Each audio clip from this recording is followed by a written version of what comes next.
ग्राहक ने दुकान में दाखिल होकर दुकानदार से पूछा, केलों का क्या रेट है? दुकानदार ने कहा, 90 रुपए के 12।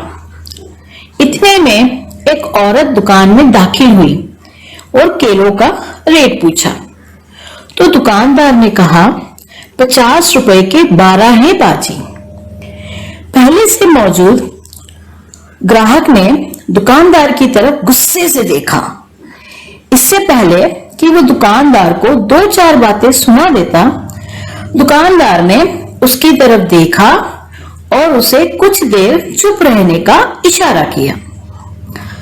औरत सब सामान लेकर खुशी खुशी दुकान से निकलते हुए बोली, आज मेरे बच्चे ये खाकर बहुत खुश होंगे।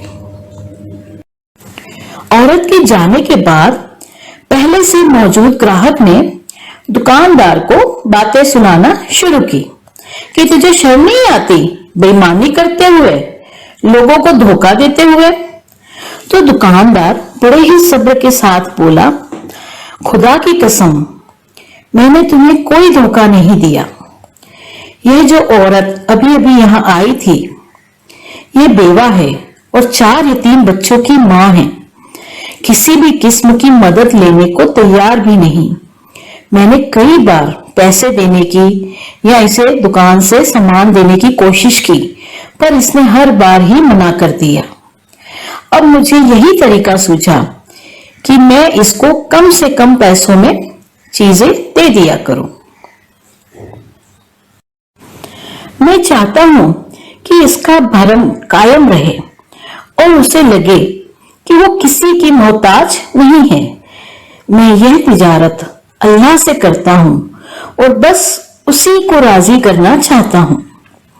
दुकानदार फिर बोला, यह औरत हफ्ते में 1 बार आती है। अल्लाह गवाह है, जिस दिन आ जाती है मेरी दुकान पर बहुत सेल होती है और मुझे बहुत प्रॉफिट होता है। अब ग्राहक की आंखों से आंसू बह निकले। उसने दुकानदार की तरफ देखा और बोला, अल्लाह की कसम, लोगों की जरूरतें पूरे करने का जो मजा आता है ये सिर्फ वही जान सकता है जिसने इसे आजमाया हो।